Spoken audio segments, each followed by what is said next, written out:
some of the 9-time defending champs of the Big 12.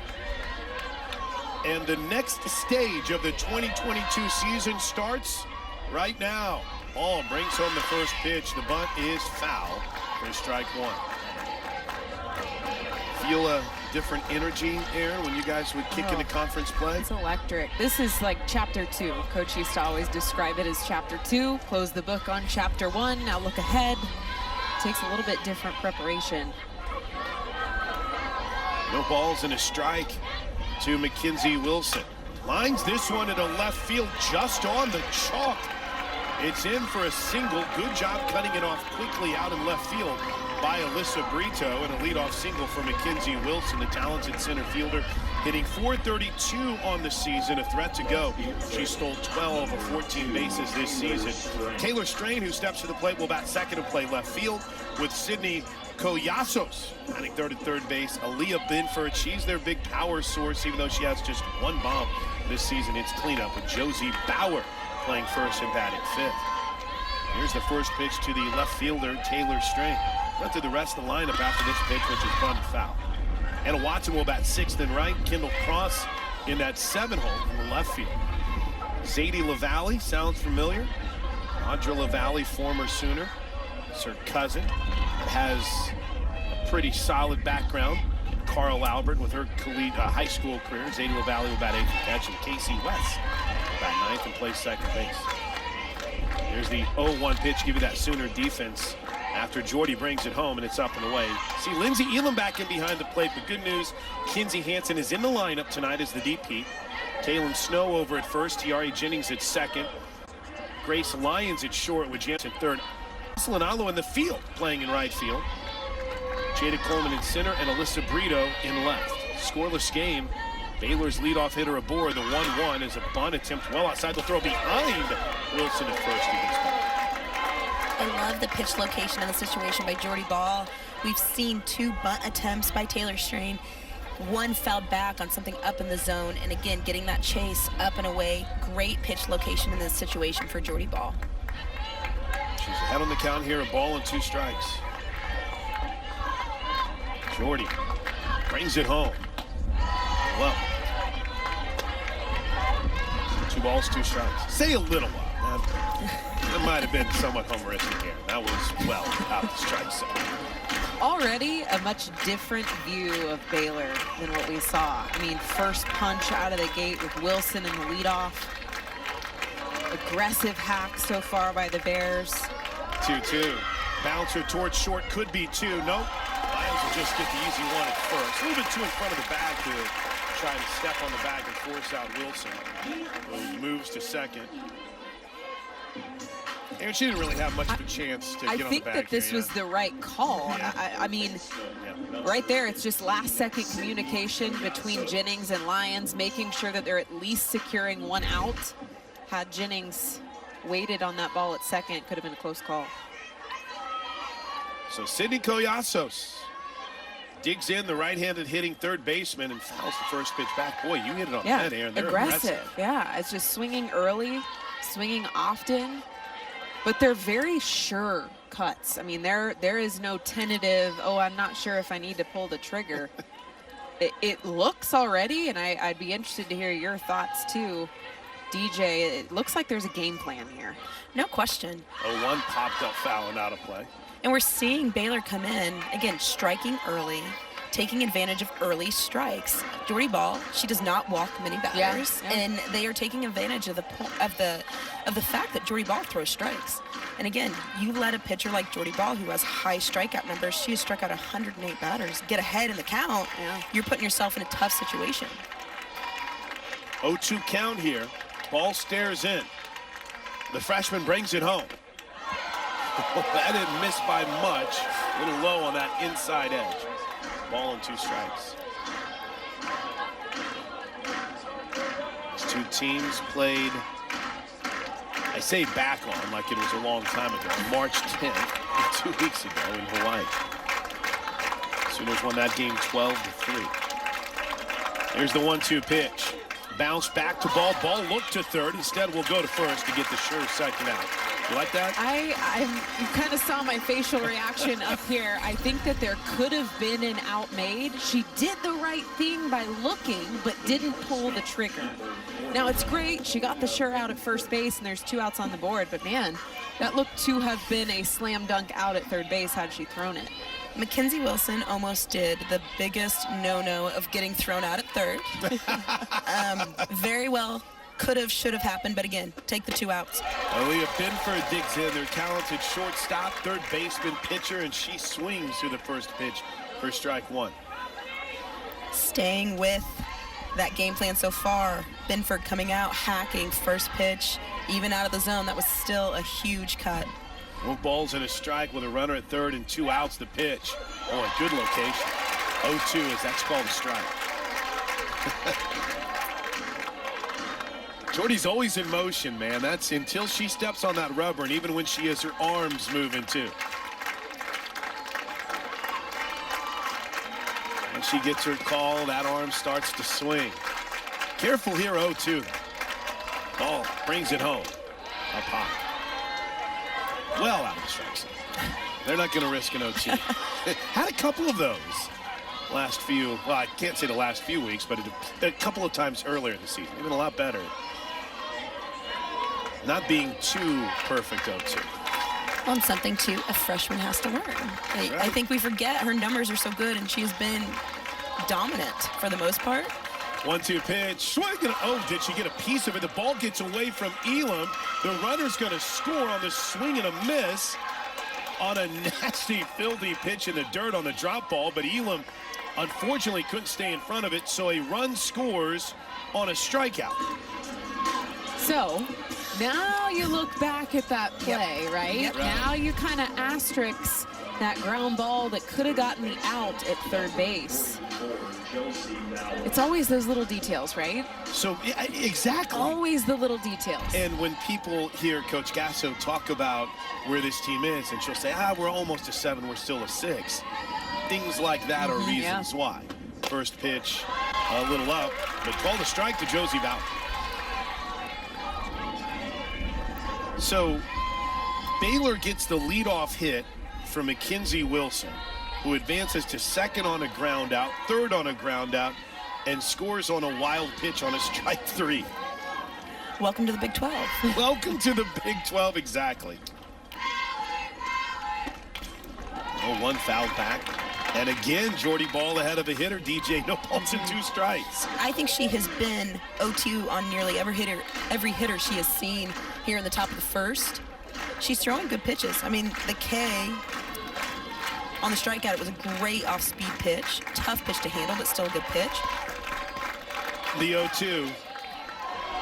Just misses. Just misses. We had a very delayed umpire on Saturday night who there was a few times, and Destiny and I were laughing about it, where you get that strike call, but there would be no movement. And it would be a good, what seemed like 20 seconds, a good couple counts later. I thought that's what was happening there. That pitch was so good. The 1-2 is fouled down the first baseline. There's the off-speed way out in front. Bauer out on that front leg, trying to get a piece of it. The way that Baylor is coming out swinging, very aggressive, that off-speed is going to be huge for ball moving forward, keeping these Baylor hitters honest. 1 ball, 2 strikes. Jordy rocks and fires. Bounce to second. Nice play by Jennings. Throws to first, inning over. Sooners give up a run after a leadoff hit by Mackenzie Wilson. And after half inning, it's Sooners coming to the plate, trailing Baylor 1-0 from her grandson, Joseph Champ Gasso. And there's a good look at Ariana Orm, the starting pitcher for the Baylor Bears. Face the Sooners in Hawaii. She'll get Tiare Jennings to lead things off in the first pitch to the backstop for ball 1. Against Oklahoma, Ariana Orm went an inning against Oklahoma in Hawaii. 1 inning, gave up 3 hits, allowed 5 runs, walked 2, and struck out 1 in just an inning's worth of work. But had a fairly successful first inning against the Sooners. As the 1-0 pitch to And Jennings goes all the way to the backstop. In fact, the Oklahoma Sooners in the first inning against Orm actually stranded a base runner and didn't score a run. And then they proceeded to put 8 on the board in the second. But she's fallen behind Tiare Jennings here, 2 balls and no strikes. 1-zip, Sooners trail the Bears. Pitch, well outside ball 3. Tiare Jennings, leadoff spot again. Second baseman hitting .400 on the season. Jocelyn Allo will bat second. Grace Lyons third at shortstop. Lindsey Elam, after 5 straight at-bats with a home run, will hit cleanup and catch. It doesn't sound real when you say it. How many people couldn't do that off of a tee? Me. A lot. Count me in that category as well. Me too. 3-0, and Orm hasn't even been close, but she misses there. Ball 4, a 4-pitch walk. And the only pitch that was really close to Tiare Jennings was the 3-0 pitch. So for those of you that are listening in and can't see the TV screen, in the circle right now, Orm is a lot of movement, meaning she's got a very loud body in the circle. Not to say she's jerky, but there is a lot of explosiveness coming off of the mound, and it looks to be a little bit out of control. It is, and you can kind of see it with her mechanics. She's very wide. A lot of that power is going the wrong direction right now, which is why she's having a hard time finding the plate. First pitch to Jocelyn Allo. Looked a little low, but called a strike. This is the first at bat for Jocelyn Allo. First plate appearance at Marita Hines Field since breaking the home run record in college softball for a career, which was previously held by Lauren Chamberlain. Since hitting 96 in Hawaii against Hawaii on a Friday night, Jossie's up to 102. The 0-1 is outside, 1-1. And oh, by the way, she's hitting .540. That's it? That's it. Man, That's okay. A complete hitter is Jocelyn Allo. understatement. I mean, it's easy to have it get lost, but she's spraying the ball everywhere with power, with authority. Here's the 1-1. Little up. 2 balls and a strike. That's what's even more impressive to me, is that it is expected of her to get up there and get the long ball. But she's also not beneath just shooting something gap to gap, finding her way on. She took her couple handfuls of walks gracefully. Yep. Prior to the record. The 2-1 pitch is lifted pretty deep to left field and long gone. Oh, baby, what a shot from Jocelyn Allo in her first plate appearance as the career home run record holder at Marita Hines Field. She puts an exclamation point on it with home run number 103. And it's 2-1 Sooners, just like that. I don't think you can't write this any better than the way that it has unfolded for Allo. Getting the bomb for the record in Hawaii. First at bat back here in Norman after the record, giving the 2-run bomb, getting the run back. You can't, it is storybook. 249. I was about to say there's a distance on this, and I was gonna paint that picture for our listeners, because guys, that didn't just exit the 200 fence, that exited the tall privacy fence that is, as you mentioned, at least 250, at least. Wow, unbelievable. Huge. Unbelievable. Now, as you might imagine, immediately the Baylor coaches say, all right, let's get out there and let's try to calm Orm down. So, well, think about it. Leadoff walk, struggles to find the strike zone, then has to find the strike zone against the NCAA career home run leader, and she hangs one over Broadway and pays for it. Well, as much as you and I, Aaron, were sitting up here going, something doesn't quite look right. Yeah. You know that was the first conversation outside for a ball there, but first conversation that the Baylor coaching staff had in that dugout is, this doesn't quite look right. Yeah. So as Grace Lyons digs in, she takes the first pitch for a ball. Home runs this season brought to you by Whataburger, now available for curbside pickup. Download their app and check it out today. Here's the 1-0, bounced softly towards third. Nice backhand by Koyasis. So, One way. I'm gonna make you the analyst for a second Go because ahead. you were there in person in Hawaii. I need you to Yes. describe this for me. Please paint the picture for all of us. What was it like to be there in person, Agreed. in the flesh and blood? It was unreal. And you were on the call, big It was on the dog. call, yeah, It was I so know. you nailed it, by the way. We Hats had off fun. to you. Now, here's what's funny about it is Lindsay Elam makes her way to the plate. Is Whitley Simmons, who has chosen not to sit with us tonight. We'll investigate that later.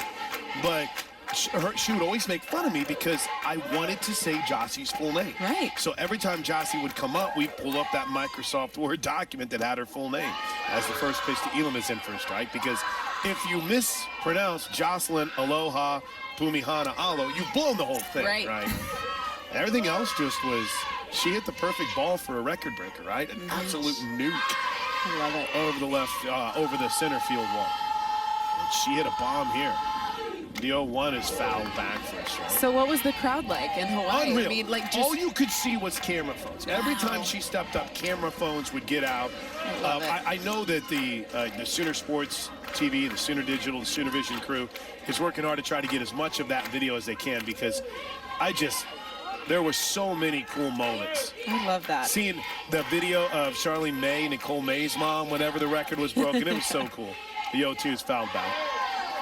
To see, and we met so many people.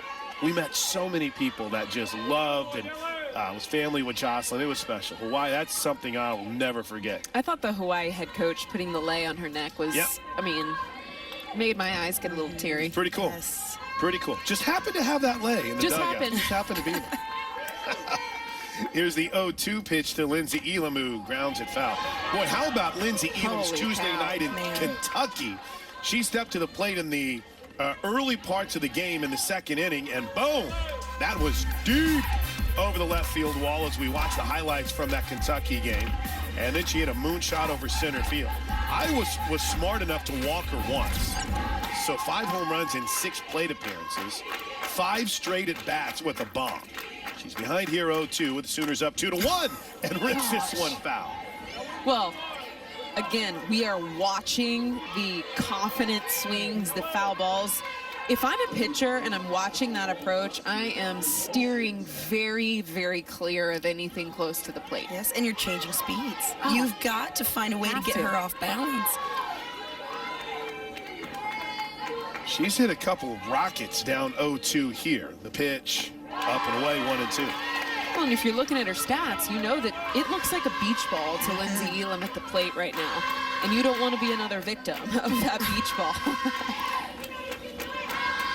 1 ball, 2 strikes. With 1 out in the bottom of the first, 2-1 Sooners. Orm brings home the 1-2. This ball's lifted deep to center field, and balls! The center fielder, Wilson, just turned around and threw her hands up. It left the park. Aaron, Lindsay Elam, wow. you and I it's laughable at this point. I mean, 6 in a row going yard, and these are not just barely clearing So the these are fence. huge. That was a missile. She hit, JT Gasso and I were talking about the home run against Kentucky, and I had thought the deepest bomb was Jocelyn Alo's. It was not. It was Lindsay Elam, and this is a tape measure shot for the senior captain, and it's brought to you as always by Whataburger. Look at JT. Ho-hum. This is another home run. Business So- as usual. Business as usual. Here's what I want to highlight about Elam. This is her 14th start of the season, and that paints a picture to me on the coaching staff. They're not scared to pull a kid into the lineup when they are red, stinking hot, and that is Elam right now. Here's Taylor Snow.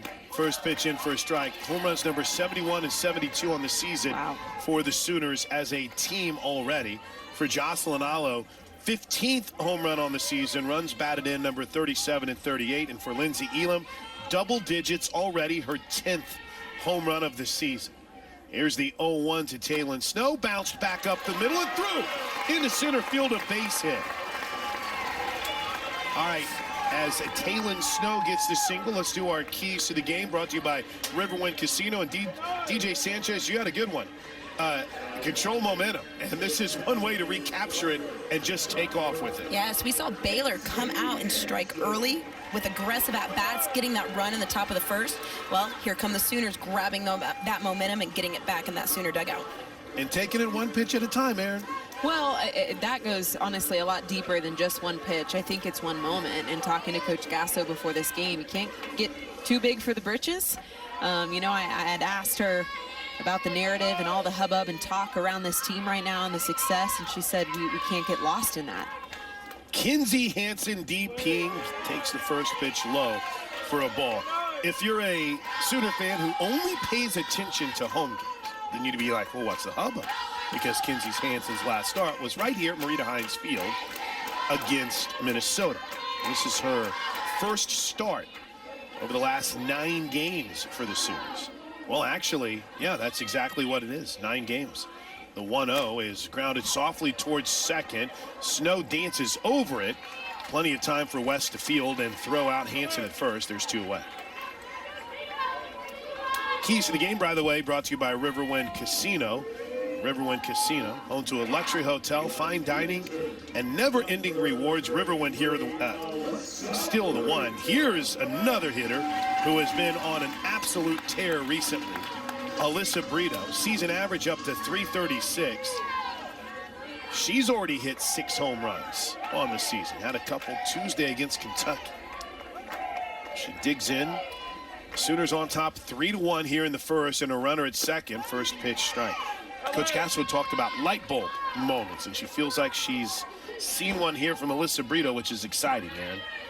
For Sooner fans, not the opponents, of course. The light bulb moment is something I feel like Coach has been able to have a radar for the past almost 30 years of her career.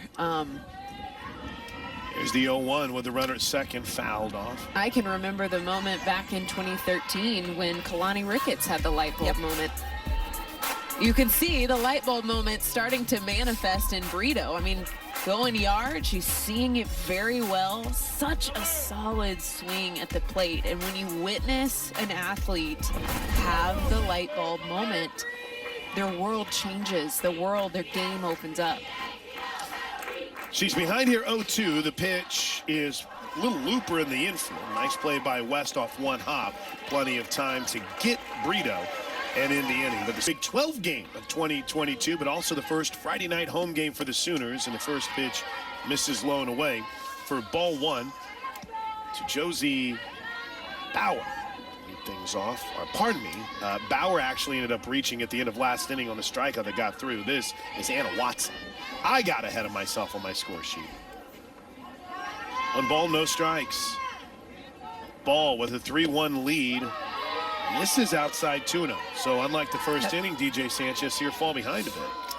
First 2-0 count, first hitters count we've seen Jordy Ball get herself in so far. But again, one thing Jordy Ball does well is she throws good pitches in hitters counts. The 2-0. Like that. Strike 1. And that pitch just fell off the table, by the way. We saw Anna Watson square around for the bunt. Fell off the table. 3-1 Sooners in the top of the second inning. The movement that Jordy Ball is able to create is something pretty special. The 2-1 pitch, swing and a miss, strike 2. I had a chance in talking to Coach Gasso before the game. I said, hey, tell me a little bit about Jordy Ball. I haven't been around her. A lot of these athletes I know pretty personally and have a relationship with them, but Jordy is one that haven't had a lot of time with her. And she said, man, Aaron, she's just super chill. She's just chill. The 2-2 pitch. Did she check her swing? She did not. They're going to say sure she looks did. like she did. Looked like Watson offered at that. Not too much barking from the Sooner bench. When you watch Jordy in the circle, she's got a lot of swagger, borderline cocky, right? She kind of bounces around, looks, you know, that low kind of glare towards home plate. The 3-2 pitch, fouled straight back. Tonight's umpiring crew, by the way, real quick, is brought to you by Century Roofing. Century Roofing on guard for Oklahoma. Leah Bowen down behind home plate. Brandon Bloom at first, Danny Bowman at third. Continue that thought, I'm sorry. No, you're good. She is intimidating in the circle. And when talking to Coach Gasso, she said, man, her demeanor in the circle is so different than off the field. Super humble, very laid back. 3-2, checked her swing. Did she go? Well, third base umpire isn't even looking. So as Lindsey Elam tried to point, he was jogging to second. So it's the first walk of the game. And when you talk about numbers, it's been an incredibly low walk number for Jordy Ball this season. That is just her 15th walk in 65 2/3 of an inning. Not something we see often. And again, especially with young pitchers. Jordy Ball is a freshman. Many times, especially early in the season, you see those walk numbers go up because we see young pitchers trying to be too fine with their pitches. 3-1 Sooners. First pitch to Kendall Cross is low and outside for ball one. And they are keeping an eye on Anna Watson. This is a team that'll steal some bases now as Baylor. Watson just 5 of 6 on opportunities so far this season, but it's good for third on the team right now. We were talking earlier about the aggressiveness of Baylor. That is just how they play the game. That's how Glenmore coaches. They will run. They will try to get that momentum back on their side. Swing and a miss on the 1-0, 1-1. And it's just, I mean, that's what Baylor has been. Yeah. And I think it's something that they instill in this program and the way that they go about playing the game. They still use a lot of short game. Yeah. I mean, I can even remember back, gosh, between my years of 13 and 16, one of the biggest characteristics of Baylor is they run the base paths so well. Bouncer foul. How many hitters have we seen today square around for a bunt, too? I mean, I think Kendall Cross is about the 4th or 5th, and we're not even through the lineup yet. 1 ball, 2 strikes.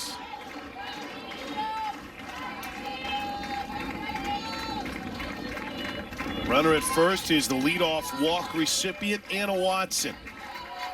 Jordy Ball knocks and fires. Called strike 3 on the outside corner.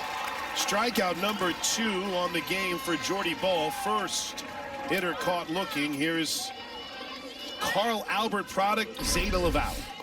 I love this location. I held my breath for a minute because I wasn't sure that she was going to get the strikeout call, but great location for the strikeout there for Jordy Ball. There's the first pitch to the left-handed hitting catcher LaValle. A little I didn't mean to check swing foul for strike 1. LaValle against Oklahoma in Hawaii went 0 for 2. The Sooners played a rather unique series with Baylor last year, where the Bears had some COVID issues after the national championship win for the Baylor men's basketball team. Sooners went down and played on a Monday. Valley swings through the rise. Overmatched. No balls and 2 strikes. Oklahoma swept both of those games, which were played again on a kind of a unique Monday night.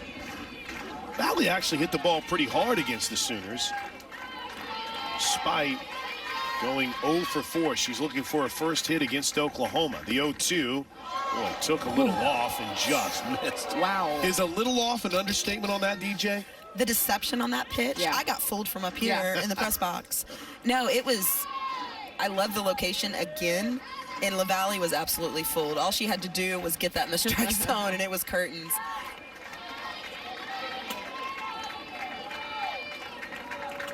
The 1-2 fouled off. LaValle got a good cut. I think we're going to see it again within the next 2 pitches. If she doesn't get her here, I think we're going to see it again. This Baylor team has stolen 44 bases as a squad this year. They're 44 of 53 in stolen base opportunities. But as of yet, we haven't seen Watson on the move. Sooners up 3-1, top of the second. The pitch to LaValle. Just missed low and in. And I feel like, too, I mean, because Baylor's, their power numbers are not tremendous. I think every Sooner in the starting lineup has more home runs than they have anybody on the team. Correct. But I think they try to make up for that with the short game and stealing bases. Runner goes, 2-2 pitches, ball 3. The throw down is on line. On time, and they got her. What a tag by Grace Lyons. What a throw by Lindsey Elam. Lynn Moore is going to challenge it. Yeah, Watson trying to argue that at second base. And I want to say, too, in support of the steal there by Watson, it was an off-speed pitch. I'm curious to know if it was a called steal or if she read the off-speed and was trying to take off. I like the steal in that situation. Looks like they're going to challenge the call. I mean, he went right away, Glenn Moore did, to the universal sign for baseball replay, which is headset. Pretending like he was grabbing the ears for the headset. This is the first challenge for an opponent here at Marita Hines Field. I wish there was a little bit of an explanation to the fans what's going on here. I don't know how many fans even know that replay is in effect. In fact, we found out live on the air that replay was in effect last week when Joe Castiglione was in the booth. There we go. Get a look at it here on our camera. And honestly, it doesn't look like she got her. I think Watson might be onto something here. Was the right call. Nope, they're going to call her out. Well, and again, one of the great debates we've had in sports, okay, and this goes beyond that call. It goes back to football. It goes to NFL. It's supposed to be evidence from video that is just blatant and obvious. And sometimes we assume, well, you know, it looked like it. There didn't seem to be, at least from the angles they had, anything that could substantiate her not getting tagged. So 2 outs. Challenge stands. And there's strike 3 to end the inning. Jordy Ball bounces out of the circle with a head bob and a ton of confidence. Fun one already. 2 home runs hit, and the Sooners are on top 3-1. Gianna Johns has been rolling. 350 average for Johns. She has 7 home runs this season. Johns, with 7 home runs, takes the first pitch. Little out for ball 1. She's currently 5th on the Sooner roster in home runs, but she is 1 home run behind Baylor's home run total as a team. Baylor as a team has 8. Here's the 1-0 pitch to the Sooner third base. Bounced foul down the third baseline.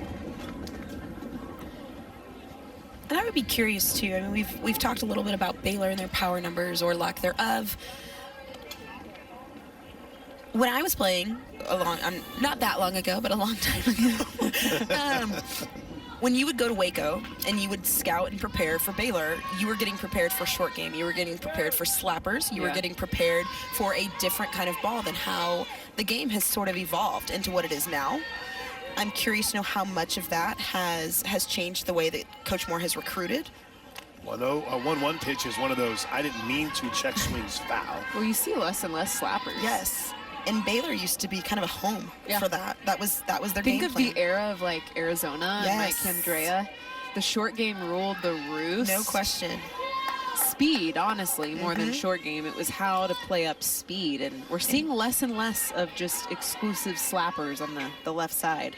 1-2 pitch to Johns is a hard hit ball to third. Bobbled, picked up, throws. Got away. It got away from Bauer at first base. Johns is on her way to second. Lost the Evo shield, blew a tire down the first baseline. It still ends up at second base. Pretty nice play by Collasos, but tough throw there, Aaron. I'm going to take a guess this is going to be an E3. Yeah. Yep. Gianna Johns does a nice job of seeing that ball get past her, take an extra 60 feet. Here comes Jada Coleman. You know, I feel like a broken record when I say she's been on a nice run, because I feel like I say it for every single hitter. But Jada Coleman has been on a nice run. Shows bunt, takes the first pitch low. She was 3 for 4 on Tuesday night against Kentucky. Didn't register in that bat against Iowa because they walked her twice. So essentially, if you include the Houston game on Saturday night when she hit a bomb, she's 5 for her last 7 with 4 runs scored in the last 3 games. And she grounds this one back up the middle, through into center field, a base hit. Here comes Gianna Johns. They won't even try. It's 4-1 Sooners on an RBI single back up the middle from Jada Coleman. I love to see the manufacturing of a run in the lower half of this OU lineup, coming off of the 3-run first inning, getting the 2 bombs. Now here come the Sooners in the second, taking advantage of the air, but then chipping away with a single up the middle. They're good reps, yes, because you can't live and die on the long ball. And as we get later into the season, the better the pitching gets, the more elite arms that this team is going to see in the circle. They're going to have to manufacture runs just like that. Base hit up the middle of the field. Here's the top of the lineup. Tiari bounces one to third. Only play will be to first. Another tough scoop. Good job by Bauer. And there's one away. Jade advances easily to second. It's a great topic to get into, guys, is how teams will try to start pitching the Sooners, right? In the don't. Yeah.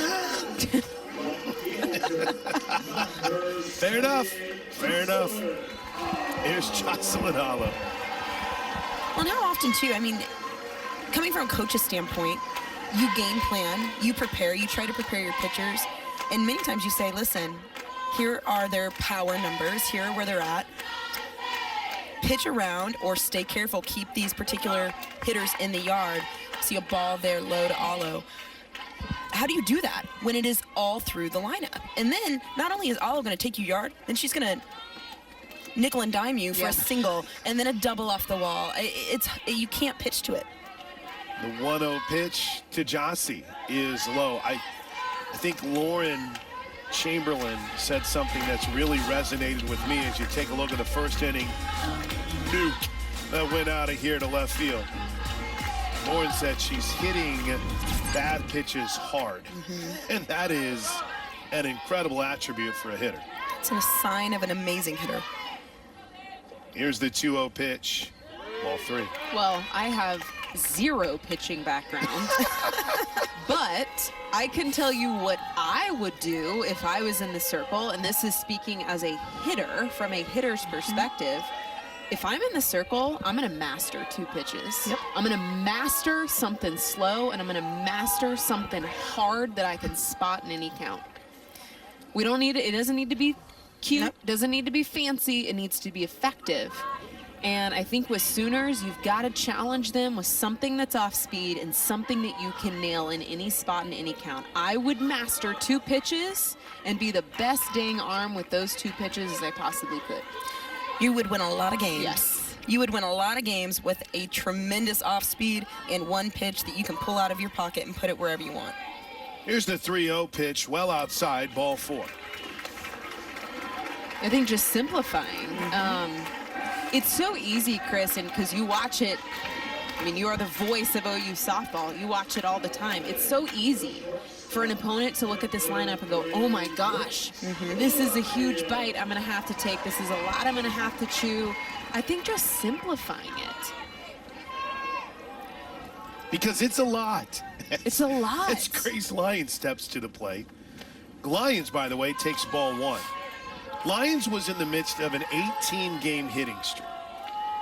And to kind of tell you the type of player that Grace Lyons is, she had an opportunity in an 0-for-3 game to get 1 more at bat. She was pinch hit for. Actually, she was 0-for-1 with a couple walks. Here's the 1-0 pitch. Soft roller to second. Could be 2 to second for 1. Grace beats it out at first. Easy. Jocelyn is forced out at second. Lyons reaches on the fielder's choice. So her bases reached streak is still intact. But what did she do after, she ended up not getting that extra at bat? They pinch hit. Lou Donahue came in and got a base hit. Big moment for Lou. So all that Grace Lyons has done since her hitting streak came to an end is go 5 for her last 12 with 2 4 6 7 runs scored, 4 RBI and 3 home runs. I mean, face a little adversity, have an 18-game hitting streak in, and you go up and just start hitting bombs. 2 outs here for Lindsay Ely. Speaking of hitting bombs, she launched one out of here in the first inning. First pitch in for a strike. Does anyone want to make a bet for 7 for 7? Let's do it. Come on. All right, She's on fire. Now, she had a couple of at-bats where she didn't homer against Kentucky. So technically the 5 straight ended. in a 2-for-4 game. But when you go 2-for-4, and We don't need the we don't need technicalities. stats. The 0-1 off the bat. We I need thought, the drama, Chris. that's fouled Come off. on. I thought off the bat, she hit a ball on Saturday. This is her home run from back in the first inning. Bomb. That was huge. She hit one on Friday in Oklahoma City. That was a true wind-defeated shot. That ball got up, and on any normal day, it was long gone on Friday, and it hit a wall of wind and came right down. Should have another. The 0-2 is lifted deep down the left field line, but well fouled. I'm antsy up here, guys. Aaron, I'm getting jumpy. We're going to end up with bruises I know, from I'm like, the... Is it going? I'm well away from you guys. I moved over well to the left. I learned my lesson. Put it right out there in left center field in the Papia. Make Andrea Gasso have to make a play on this one. She can. can too. She would. Behind 0-2, though. Elam's ready. The pitch up high, 1-2. Sooners have runners at first and third here with 2 outs. RBI single from Jada Coleman. I have to say, and I'm not up here calling pitches, but if I am Orm, I am changing speeds here. You have to do something to distort Lindsay Elam's timing. She is absolutely on another level right now. The 1-2 bounce towards third. It's going to be a tough play. The throw across, though, gets Elam and ends the inning. More welcome than it was last Friday. We'll get our Trails weather report after the first pitch here to Casey West in the third inning, and she fouls it off. It is currently in Norman 64 degrees outside. Last week when we had our first pitch at 6:30, which was a little bit delayed, it was 20 degrees outside. It was cold. Tonight, 53 degrees in Norman. Absolutely gorgeous. Definitely need a hoodie at some point tonight, but gorgeous sunset as the 0-1 pitch misses low. 4-1 Sooners win the top of the third inning. Along with DJ Sanchez and Aaron Miller, I'm Chris Plank. Third inning shout-outs coming up. Hit us up. Let us know where you're watching and listening from tonight at OU on the Air. That's at OU on the Air. I already see several of you checking in. As the 1-ball, 1-strike pitch from Jordy Ball is headed home. Swing and miss. I can see my father in the stands with earbuds on, listening to us in the stands. Well, there's the first. Randy Miller, checking in from here at the ballpark. That's one of my favorite things is how many people are able to listen while they're here. So looking down and saying, oh, I see earbuds. Exactly. Swing and miss for the 4th strikeout of the game by Jordy Ball. 3rd straight. And there is one away. Here's Mackenzie Wilson, the leadoff hitter. Jordy Ball pulling out the off speed. We're going to see it more again as she goes through this lineup a second time. I think we're going to start seeing Jordy Ball change speeds, mix up those setups a little bit. Mackenzie Wilson has the only hit. Takes the first pitch for a strike. Yeah, as she gains more experience, and she's thrown a lot when you think about her travel ball teams, Nebraska Gold, and the success that they had. But she's still learning how to be a pitcher, right, DJ? Right, Aaron? Yeah. I think one full season under the belt. Mm-hmm. One pitch is One postseason under the belt. I mean, Plank, think about the growth you've seen. How many years have you been with us? 6? Your senior year was my first year, 16. So you are a witness to the evolution of an arm once living through a postseason Absolutely. performance. It's a whole different world. The 0-2 pitch, swing and a miss. Jordy Ball points the glove back at Lindsay Elam, and the only player that's had a hit off her, she bounces back with a strikeout, 2 away. Jordy Ball is getting better as the game goes on. I know, I'm sorry. It's just, we're seeing her start to settle in a little bit, and it looks good. She looks sharp. Taylor Strain grounded out to third. Short her last time up. There's a ground ball foul.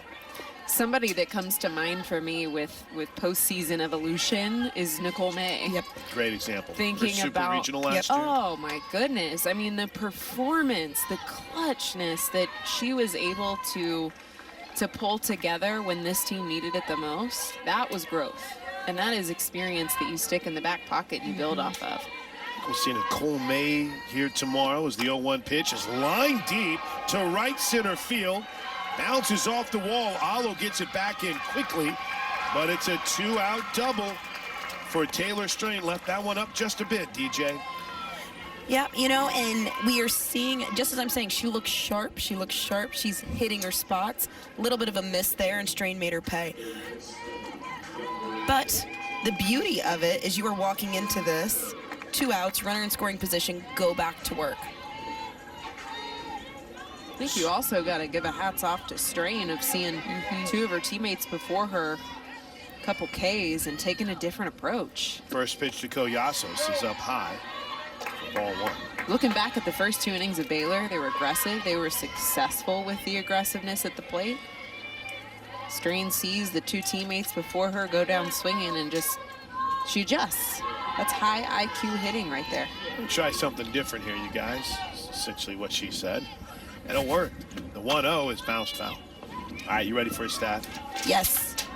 Baylor has a runner in scoring position. It's the second time today, essentially, that they've had a runner in scoring position. And as I lay this stat out, I don't want to jinx anything, but I want to get it out here before it becomes old news. Opponents are 0 for their last 27 at the plate with a runner in scoring position against Sooner pitching. The last team that had a hit against the Sooners with a runner in scoring position, Baylor. And they won't do it again here as the pop-up. Oh! Nearly a fantastic play by Lindsey Elam. They'll still have a chance. 0 for 27 against the Sooners with runners in scoring position recently. In fact, Baylor had 1, and they were just 1 for 2. Minnesota had 1. They were 1 for 4. Sooners seem to get a little bit more fiery when you see a runner in scoring position like Jordy Ball here. The 1-2 popped up behind home plate. Is there room for Elam? There is. Make it 0 for 28. First pitch of the bottom of the 3rd inning with the Sooners on top 4-1 as Taylon Snow digs in. Back to work, another inning for Diana Orm, and there's a ground ball towards second. Nice backhand by West, but throws it away. Nieners will stay at first base. Nieners is, well, let's see what they roll this. I would have her 2 for 2, but I am not the official scorer. That is up to our man Patrick Dunn, and we'll wait for the official rule.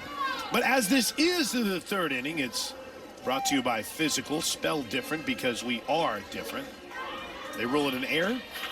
I think the ball went in the dugout on the overthrow. Oh, yeah. They did. So we're going to give her second base. Good call. Physical, spelled different because we are different, and the Sooner Trophy Club, Soonersports.com/Trophy Club. Because well, the program just isn't the same. Hear from a lot of people as Kinsey Hansen digs in. First pitch is a little low for ball 1. So Snow gets second base on the overthrow. I was sitting here staring at the official ruling. Hansen, by the way, grounded out her first time up to second. They're going to rule it a single and advance to second on the overthrow. So 5th hit of the game for the Sooners. Hansen takes the 1-0 pitch low, ball 2. You know, for Baylor right now, this game is still in striking distance. We haven't seen a lot of production from Baylor offensively off of ball, but this game is in striking distance. Baylor is going to have to stay clean. We've seen a couple of mishaps, a couple of overthrown balls, so they're going to have to stay clean if they want this game to stay in striking distance. Time is called. Heard from Levi Allo. Allo family tuned in tonight. Levi. That family is fired up. Hey, I'm excited to see the interviews he did with ESPN. Oh, 2-0 nearly hit Kinsey, by the way. They were great. From Palm Springs, They were great. He said, for Lindsay's next home run, when I text her dad, I call her the pride of Chickasha. There it is. There we go. It fits. Love it. Levi, I'm going to trademark that and use it nonstop. Give you credit every time.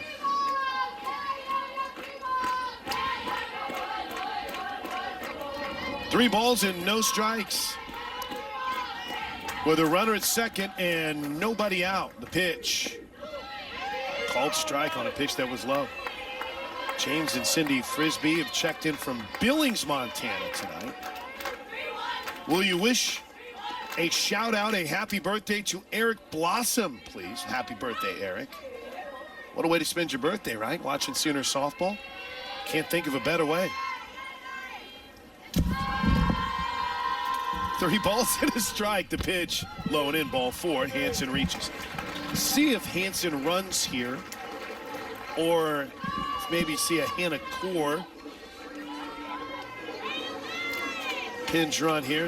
JT Gasso pops out of the dugout with Alyssa Brito. Well, looks like they're going to let her run.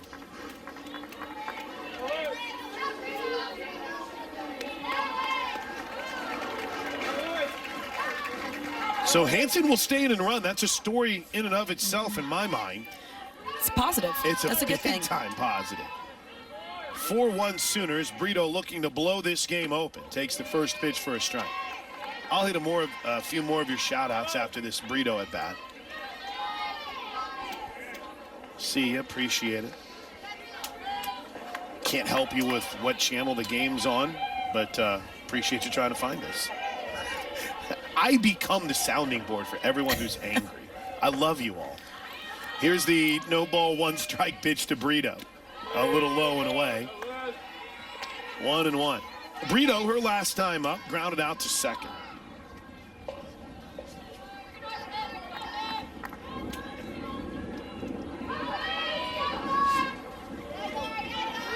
One ball, 1 strike. First and second. Hansen at first. Snow at second. Jana Johns waits on deck. Nobody out here in the bottom of the 3rd. The 1-1. Little up. 2 balls and a strike. The way Brito takes pitches is scary. It's scary. The lower body trigger, like her strength is on display every single pitch, even if she doesn't pull the trigger. 2 balls and a strike. Boy, what a hitter's count here for Brito. The pitch. Oh, ball 3 misses up. And there's that take again. And going back to, we've talked about this earlier in the game, the little things that are important. The way that you take pitches, it shows your approach at the plate. Yeah. Brito takes strong takes. She is yes, yes, yes, no. And you can see it in every single take, every single swing. I call it the active take. Yes. The active take. I like that. The 3-1 to Brito. Ground ball to second. This will move everyone over. Easy play for West to get it to first. But almost, if I could use this analogy, it looked like it was a broken bat hit. Yeah, the right way off it the end came of the off the end of barrel. her bat. Yeah.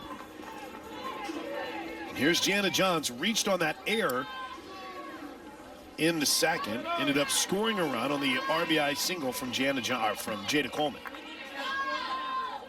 Waits on deck. Second and third, 1 out. The pitch, shot foul off the net. You can feel the stands waiting. Right? Like, you literally can feel that energy of, okay, who's going to bust this thing wide open? Because it's going to happen any pitch. It's almost as if you look at the lineup and you say, okay, we went an inning without a home run. Right. Give me my home run, Jana Johns. The 0-1 is a little up. 1 ball, 1 strike. What a life the Sooner fans get to live. No one else in the country gets to live that life. We say it with love. Yes. Because we feel the same way. It's like, all right, Jana, let's go. Where are the bombs? Where are the strikeouts? Sooners already have 2 home runs. They both came in the first inning. 1 from Elam, 1 from Jocelyn Allo. The 1-1 pitch to Johns is pop fouling out of play. Well, I think, I'm a sponsorship brain, right? I'm like, okay, any other program you'd think, okay, well, whoever's on home runs, maybe you're going to get a couple plugs here and there. Yeah, not with OU. That's the hottest asset on the card right now is who can sponsor the home run ball. I should have a lifelong gift card from Whataburger. Yeah. Oh, my goodness. 1 ball, 2 strikes. Here's the pitch to the Sooner third baseman. Tried to check her swing. Did she? Yes. It was Minnesota when she got caught with that check swing that was called a strike 3. And I think it happened again to her. It was Minnesota. It was Minnesota. I think it happened again to her on the Saturday night in Houston. Against Houston, excuse me, here in Oklahoma City.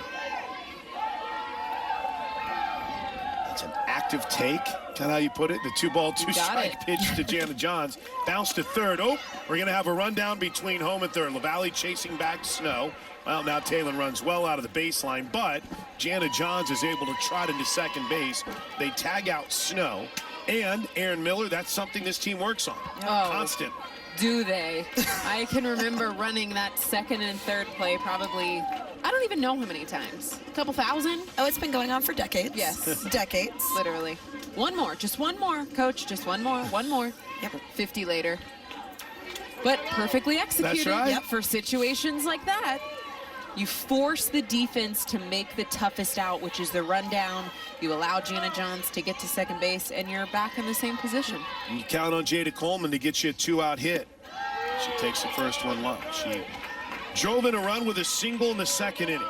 That season average for Jada Coleman is continuing to climb and climb and climb. She is up to 397. And is hitting 375 this season with runners in scoring position. The 1-0 is outside. Now, I brought up the stat about the last 27 at-bats, now making, 28. Opponents are 0 for their last 28 against the Sooners with a runner in scoring position. Oklahoma heading into tonight was 42 of its last 97 with a runner in scoring position over the last 9 games. Just 97 opportunities. The 2-0 misses outside, ball 3. Okay, statistician over Yes. here. I'm sitting here doing the more. math in my head. I got a going, question for you. Go ahead. Of all the stats that you've laid eyes on this year, Yep. there's a lot of them Sure. when it comes to this team. Is there one that just makes your eyeballs pop out of your head? Yes, What? absolutely. Give it to me. I'll tell you after this 3-0 pitch, which is ball 4 and the bases are loaded. Here it Give is. the people what they want. It is the fact that Oklahoma as a team has hit 72 home runs, and their opponents have hit 5 against them. Wow. Okay. Okay. I'll Valid. buy that. I'll think, take it. Personally, I think the run roll stat is I love that. That was Yep. that was a Patrick Dunn special. ridiculous. 22 of the 26 wins Yep. have been run rolls. Yep. You and Destiny did the math. How many games does that equate to? I think she came up with like 7. Yes. Good Lord. It's unreal. That's Bases crazy. loaded here for Tiare Jennings. First pitch to Tiare is low for ball. I also like the walk stat too. Yeah. That's the other one that is pretty incredible. Now, I haven't done the math with tonight's walks, but the Sooners as a team have been walked 137 times and have only walked 38 batters. That's my favorite stat. I claim that one. Pitcher brain over here. The 1-0 pitch to Jennings. Ooh, caught the upper edge of the strike zone. 1 ball, 1 strike. With the excitement of the last few plays, we've fallen behind on our shout-outs. Thankfully, they're evergreen. So we'll get to you. Appreciate you guys tuned in all across the country, from Washington, Oklahoma, up to Broken Arrow. Out to Washington, D.C. and Hawaii. The 1-1. Low and in, 2 balls and a strike. Even my mom and family watching in Wood River, Illinois tonight. How badly do you think, if Jennings doesn't do it herself here, do you think this crowd wants to see Jocelyn Allo at the plate with Yes. bases loaded? I'll tell you what, they might not pitch to her if that happens. As the sun sets beyond the left field wall, the 2-1 is hammered. Deep to right field and over the head of Rocky Kalmas and Joe C. in that right center field podium. And Tiare Jennings with a grand salami.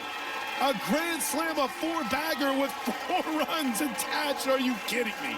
It's 8-1 Sooners. Cue up the Whataburger. Wow. You said it, Aaron. If she doesn't do it herself, and then boom, like clockwork. Wow, watch it. Boom.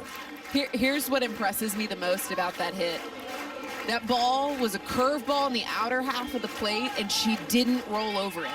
Any other player, me included, would have got up there chomping at the bits to smash something, yanked their head, and rolled over that curveball, and she waited on it.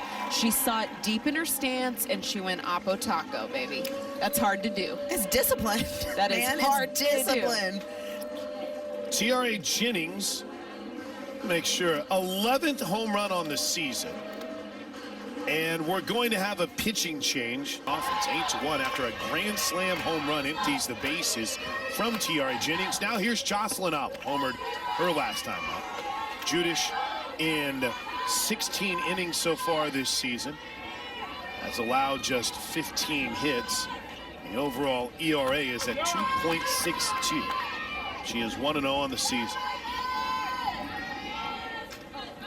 Righty brings home the 1-0, and that just misses. Had a nice outing this past weekend against Tarleton State. 2 innings she allowed a hit, but hadn't pitched in over 3 weeks. Her prior appearance to the Tarleton game was on March 1st against Prairie View A&M.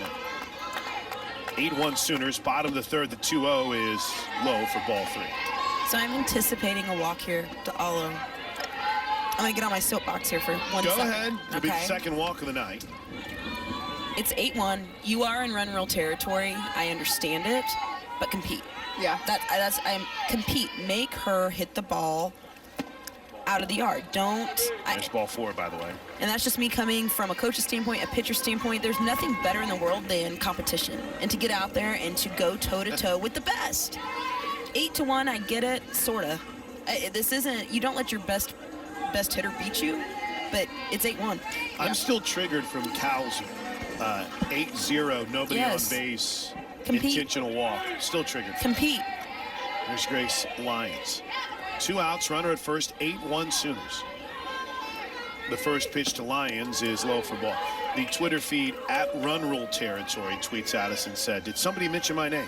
Well, up 7, we are in Run Rule realm, I guess is a term that we can start using, is everyone's going to come together at the circle and at the second base bag to try to regroup. Texas Okie at San Antonio tonight. Granny Karen down in St. Cloud, Florida. Susie and Hunter in Broken Arrow. Doug Hamilton up in PA tonight.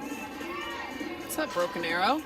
St. Louis, the McGinnis family watching OU softball in St. Louis. Norman transplants. Red Leverage out in New York. Meetings are over. Here's the 1-0 pitch to Lyons. Off that lower edge. 1 ball, 1 strike. Lyons, by the way, is 0 for 2. Grounded out to third in the first, reached on a fielder's choice in the second. 1 ball, 1 strike. Lindsey Elam waits on deck. The 1-1 pitch hangs up high to him. And Judas, much like what we saw coming from Orm, a lot going on. Big movements. There's not a lot of velocity coming from Judas, but there's a lot going on with her body movements, the way that she delivers each of her pitches. 2-1. It's a direct different than Orm. I mean, Yes. direct different. This is all spin. Judish is all spin. You see a lot of deception in her RPMs. Yes. While Orm was all gas. Yes. All gas, no brakes. Now, from a watching their body mechanics, they're both a little jerky. Ground ball to third. Now passed into left field, a base hit. Looked for a moment like Oyasos might have a play on it, but she took 1 step, and that thing rocketed right by her. She couldn't even get her glove out. Chalk up hit number 7 for the Sooners, and Lindsey Elam is the 9th batter to step to the plate this inning. Well, you walk Hollow, you give up a base hit to Lyons, and now you got to face Elam. Yep. And again, I still go back to the Alo walk. Yeah. Make her take you yard. I just throw your best at her. And so when she hits a double, she's staying on second anyway. Yeah. Here's Elam. She's already homered tonight and takes the first pitch inside on that corner for strike 1. Homered in the first, grounded out to third in the second inning. A .364 average now for Elam, who has also driven in 25 runs, 10 home runs already this season. The 0-1 swing and miss. She had a cut. That's one of those, I'm fooled, I'm going to take a hack and swing straight through it I'm and gonna call wear it it. what it is. Wear it.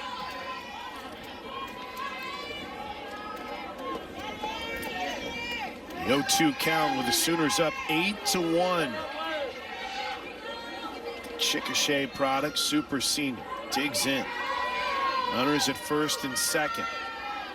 The pitch, well outside. Saw that one coming a little early. The 10 home runs for Lindsey Elam this season is just 2 shy of her career high for a season when she hit 12 in the entirety of the 21 campaign. The 1-2 pitch, all too well. The runs batted in. Now, again, a little bit of work to do there.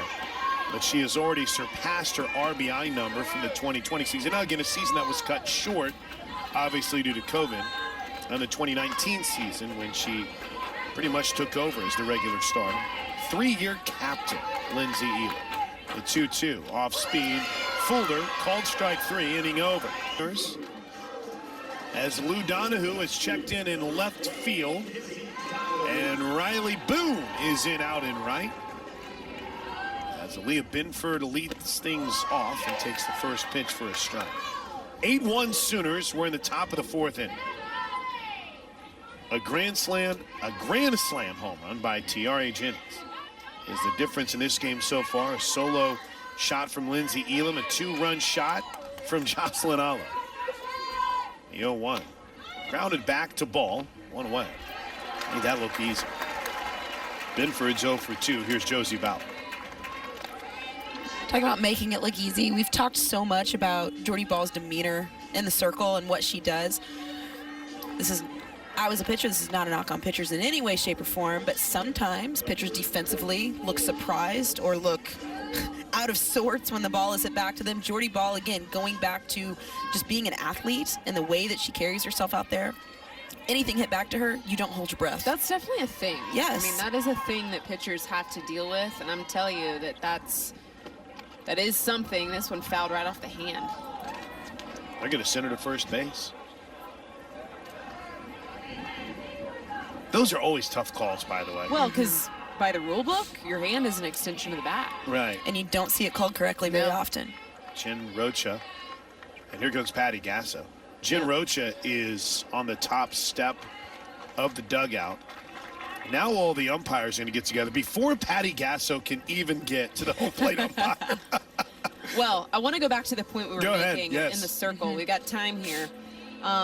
That, I guarantee you, DJ, is something that both Jen Rocha, as the pitching coach here of the staff, and Coach Gasso, who takes major pride in her defense.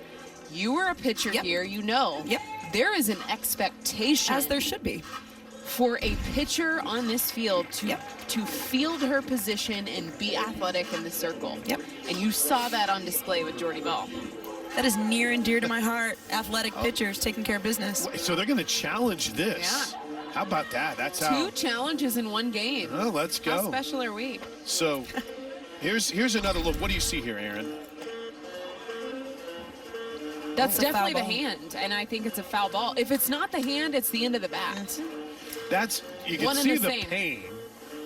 The one thing that I will say that we were talking about this a lot, I want to say maybe during Friday's game, was if you're hit or if there's any question, sell it, right? It's like you better shake that hand and get down to first base if you feel like it's the only way you're going to get a base run. I don't know how you overturn this. I don't think you can. Right? I'm looking. I think the biggest thing they need to figure out is, did it hit the wrist? Did it hit the forearm? Because by the rules, the hand is part of the bat. As it should be. Right. Spoken like a true pitcher. Hey, a couple of quick shout-outs. I appreciate Kelly Stover and her family listening. Happy birthday to her grandfather, Fane, longtime OU softball fan, OU class of 1966. That's all amazing. right. Also, birthday, I love Fane. that name, Fane. That's Yeah. a really Great cool name. name. F-A-Y-N-E. And Emily Snook listening in. Cinderelling on the TV. So in other words, she's watching her kids. So Cinderella on the TV and listening to the game with the AirPods. We're going to say the hit by pitch will stand. So both coaches 0 for 2 in their challenges tonight. 0 for 1 for Glenn Moore, 0 for 1 for Patty Gasso, and we'll see a pinch runner here for Baylor. It's Caroline Rowett will pinch run here. I'm not going to talk about it anymore, Go ahead. but I still stand by anything that any ball that changes directions that drastically from hitting a hand. I don't think it's happening. Yeah, first That's pitch, Anna actually Watson is fouled A back. good. I didn't even clue in on that. Like the ricochet of Yep. would be by definition a foul ball, you know? Especially as hard as Jordy Ball throws. Yeah. No balls and a strike. Watson reached on a walk and then was thrown out stealing, which coincidentally was the last challenge we had on the tag at second base. No balls and a strike. Ball brings it home. Caught that outside corner, 0-2. Ball takes a look back over and throw it to pinch runner. What a night. It's 8-1 Sooners. We're in the top of the fourth inning.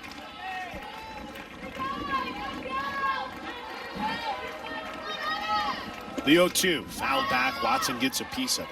It's a good cut.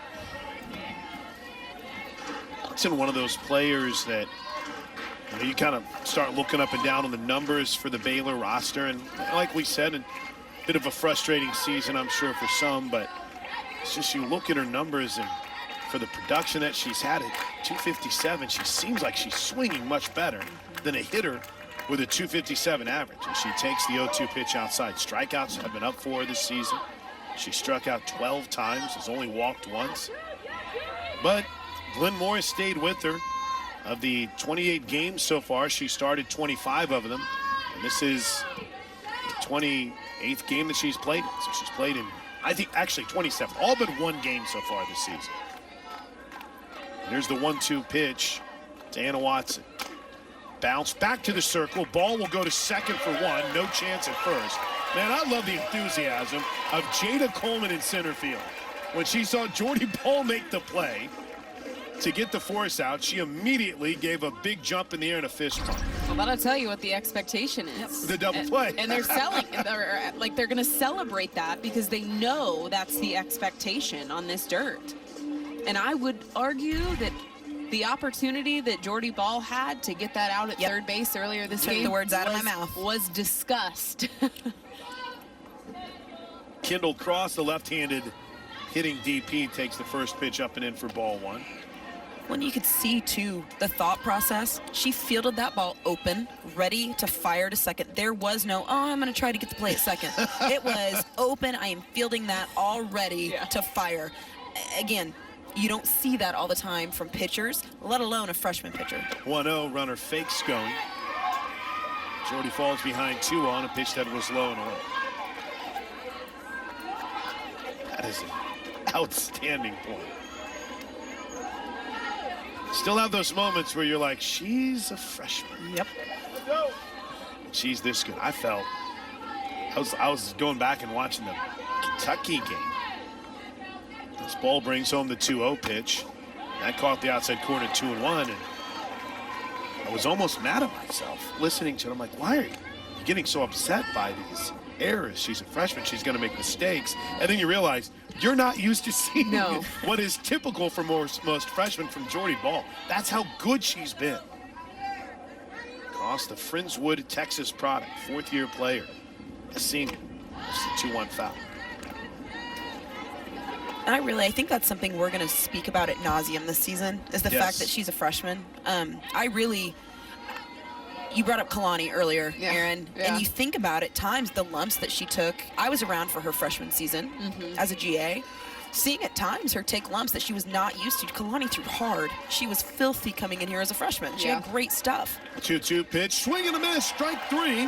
Sixth strikeout of the game for Jordy Ball. Ends any threat in the fourth. We Sunday at noon. Kincaid coach lines the official motor coach carrier of OU Athletics. First pitch is a little up to Taylon Snow. Nieners is 2 for 2 on the night. Nieners the nickname. We still don't know why or how it became her nickname. Apparently, as the old wives' tale goes, her sister started calling her that, and it just stuck. The 1-0 pitch is outside for ball 2. She has had one heck of a season. And it's wild because you think about... You apply pressure, it's hard to defend. a late break with West at second base. She was kind of leaning towards second base, covering the runner in motion, and that allowed just enough time, I think, for Boone to leg that out. We're going to review this. I don't think this is a good challenge by Glenn Moore. And again, where he's bang down on the, I mean, that's not even close. She's past the bag almost before that ball was secured and in the web. Yeah, I mean, great job by our EVS tonight. Our replay guru. And I'm with you. I'm surprised Glenn Moore has even challenged his it. last Because challenge. in live speed, you could see it. It was clearly safe. I don't think, and again, we need to get Toby Baldwin up here. Our administrator for softball is knee-deep in the rules. Jack Bennett, by the way, great job on the replay. That was fantastically quick. We didn't even look at that very much. When they said, I don't think our first base umpire tonight, Brandon Blom, even had to say, do you have another angle of that? I think it was, all right, we got this. Let's go back to work. So Glenn Moore's out of challenges. So I have a question for both of you on this. Challenges you get two no matter what, even if it's overturned. That's right. Do you think that the challenge should get given back if the play gets overturned? I do. And I wonder if that's not something they'll evaluate across the board. First pitch to the new left fielder, Lou Donahue, is up high, ball one. It's a really good question. And I also, I was talking about getting Toby in here because I don't know if the umpires have the discretion where they can say, hey, let's go look at the replay. And I hope that's something that they can do as well. You know, say, hey, listen, that's kind of tight. You saw this, I saw that. Let's go look at it. I think that's a good piece to have. The 1-0 to Lou is in for a strike. Well, and it goes back to what's the goal? Is the goal to get it right? Because if the goal is always to get it right, then what you're suggesting, Plank, I think is necessary. Oh, yeah. I'm glad we're all on the same page with this. Just hire us to take care of this NCAA. That ball skipped before it got to the plate. It's a polarizing 2 balls and a strike. topic. So it's a very polarizing topic. You know, at some point this weekend, Aaron, you're with us tomorrow, right? Yes. But not with us on Sunday. You're with me all weekend. We're going to have an illegal pitch conversation at some point this weekend. DJ Sanchez is all kinds of fired up. I've been fired up about it all week. She's mad at me. Here's the 2-ball, 1-strike pitch. I'm never mad at Plank. I get fired up about the obstruction call at home plate. Valid. Yes. That's a big one. I'm big on the illegal pitches now that I've started to learn more about it. But I still have a lot more to learn because apparently there's different illegal calls, pitches at different levels. 2-2, bounce to short. This is going to be a tough play. They're not going to have a play. We'll bid for it anyway. She'll hold the ball, not make a throw. Smart infield single. And the bases are loaded. Jim Gasso, Poppy, my agent right-hand man, has confirmed that umpires can review any play they want at any time. Thank you. So yes, Jim Gasso on it.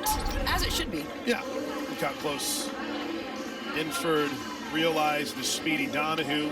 Only thing that could happen with that throw is something bad, and Aaliyah wise enough to not risk it. And we'll see Grace Green get an opportunity. By the way, for Lou Donahue now, after a stretch where she was 2 for her last 10, excuse me. She's now 3 for her last 4. So good to see Lou starting to click. Bases loaded for Grace Green. First pitch to Grace Green is up and in, ball 1. Another one of those topics, I don't know if you saw this, DJ, was the collision. I can't remember who Alabama was playing, but at first base. I think it was Kentucky. It was Kentucky. I think it was Kentucky. Super dangerous collision at first base that brought up the topic of the safety bag at first. Here's the 1-0 pitch to Green. Tried to check her swing. Don't think she did. Called strike. And that is another, you start talking about safety bag and women's college softball, you're going to have some people fired up. You will. Yeah. Again, what's the goal? And again, what's the goal? Safety or optics? You talk to everybody and you ask that question, they're going to say safety. Yeah. Right? And then do something completely opposite. 1-1 to Green, falls in for a strike, a ball and 2 strikes. That batting average for Grace Green is incredibly unfair for as well as she's hit the softball this year. 200 average, but She has walked 6 times in her 21 plate appearances and has hit 2 home runs. She bats here with the bases loaded and nobody out. 8-1 Sooners. The pitch outside, 2-2. Back into the situation. I know we had the leadoff walk, but we have seen 2 infield hits, bases loaded in a run rule territory situation. I want to see the everyone wants to see the grand slam. We'd love to see it too, but the manufactured runs. That's foul. See the frustration on Grace Screen walking away from that.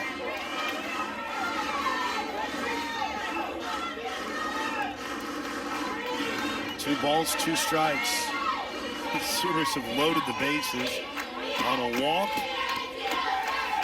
and 2 infield singles. Snow stands at third. The 2-2.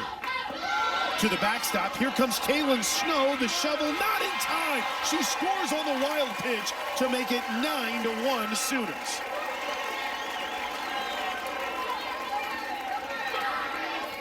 Ball got just through the 5-hole of LaValle. There's not a ton of room. And that ball hit, kind of died on the backstop. It's just a good read, no hesitation. I mean, None. anytime you see someone get thrown out on that. 3-2, Looper on the infield, easy play for West, and there's 1 away. But you were saying? Yeah, DJ? no, just the no hesitation. There's been so many times I've seen runners thrown out on a wild pitch pass ball because they kind of, am I gonna go, am I gonna go? And they take 2 steps and stop. Great read by Taylor Snow, just taking off immediately.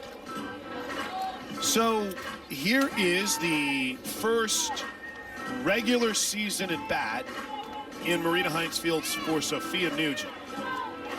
Before I say that, let me make sure she didn't bat against Minnesota. Nugent made the first start of her collegiate career against the Hawaii Rainbow Wahine and hit a home run in her first at bat. It was the first hit of her collegiate career, and she takes a strike. Nugent came in and caught whenever they played Minnesota, but did not get a plate appearance. So yes, my prediction stands. Though since her hit against Hawaii, her home run, she's 0 for her last 3, but did drive in a run with a sac fly. She bounces this one off her side. No balls and 2 strikes. Athletic, can play a couple positions. She's going to talk with Patty Gasso here. It's got to be an exciting moment, Aaron. It's a huge moment. Yeah. I think back to my first few opportunities in an OU uniform, and when you get those opportunities, boy, do they mean a ton. And I think about what it means on the coaching side. I mean, you can speak from the coaching side. You hand over an opportunity like this, and you want to see what they make of it. And there's so many times you take a bat off the bench cold. Being a pinch hitter is one of the toughest situations so to hard. be put in.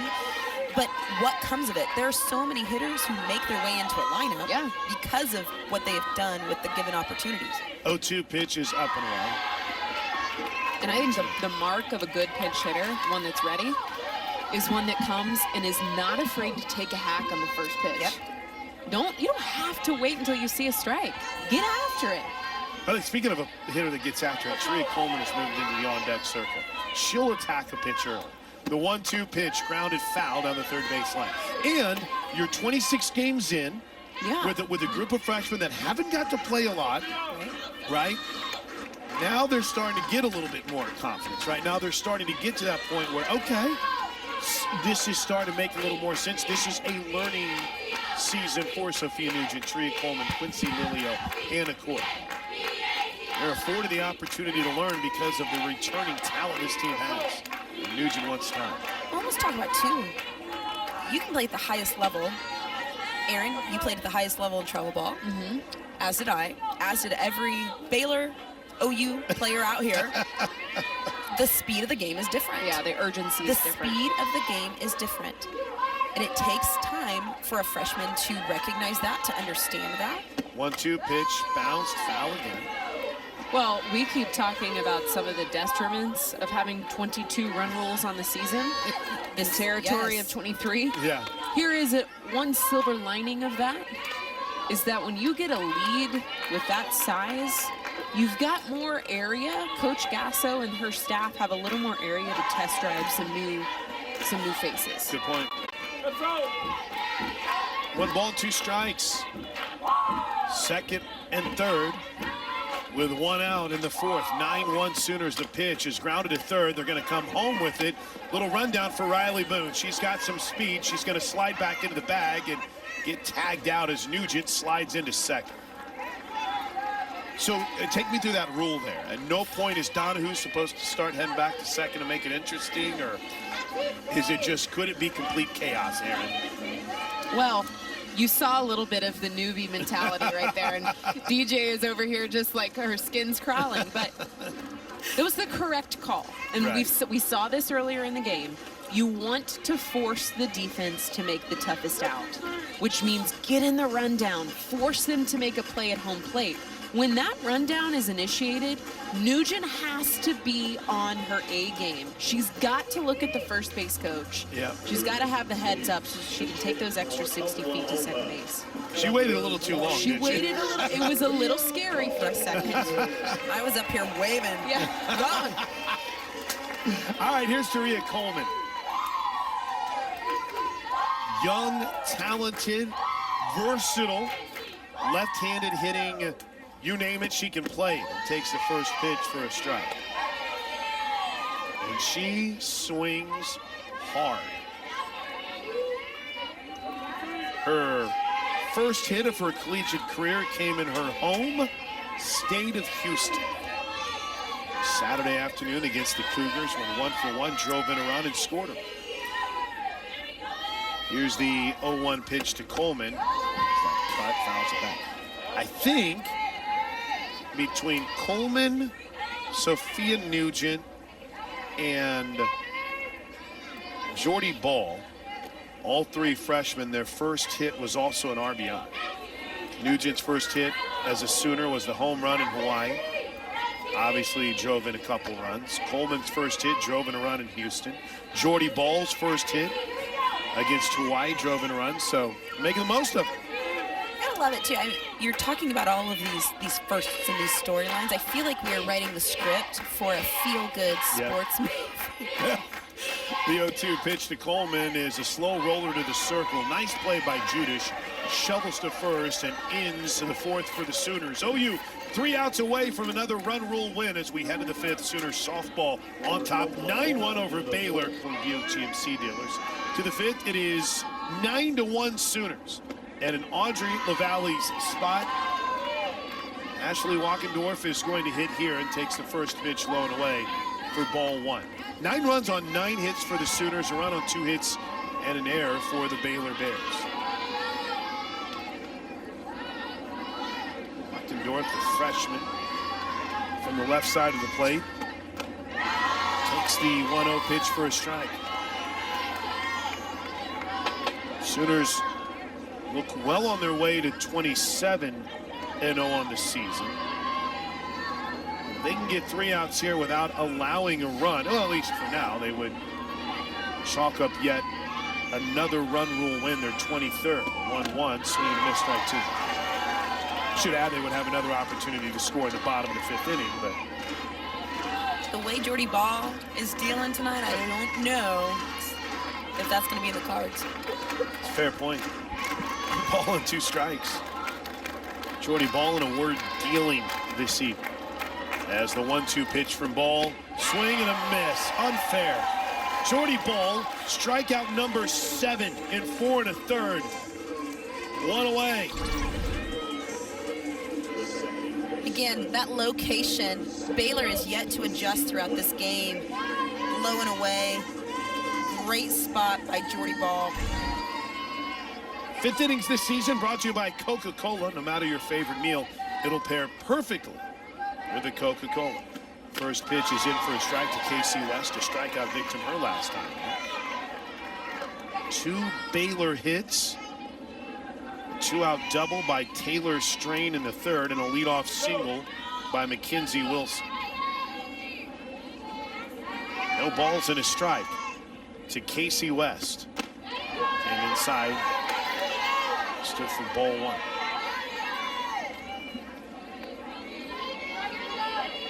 We have so much to talk about this weekend with Jordy and this pitching staff. I can't wait for fans to see Nicole May, who likely would pitch tomorrow. We'll see.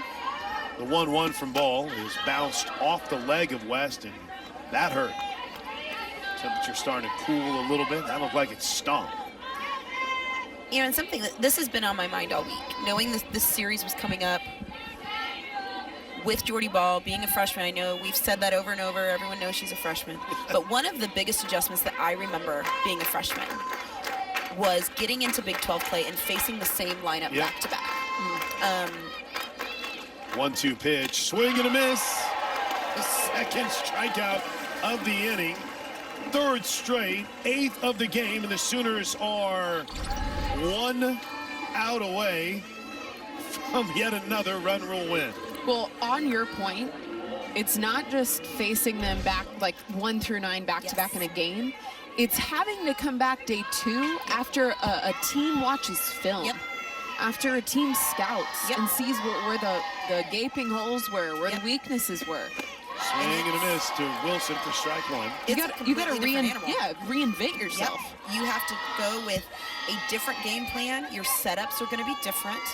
I had to learn that lesson the hard way against Texas A&M as a freshman. I distinctly remember it. Shutting them out Saturday, waking up Sunday, and having a completely different experience. The 0-1 pitch. Missed low, 1 ball and 1 strike. And I'll never forget it. It was my very first Big 12 series. That's not in any way, shape, or form what I am anticipating. But my point is there's going to have to be relearning going into whether it be tomorrow or Sunday. 1 ball, 1 strike. It's a season of adjustments is what I'm taking. The pitch is lifted foul and out of play. Now the Sooners are 1 strike away. Now, on the flip side of that, I will say, this Baylor lineup is young. There are 2 upperclassmen in the whole thing.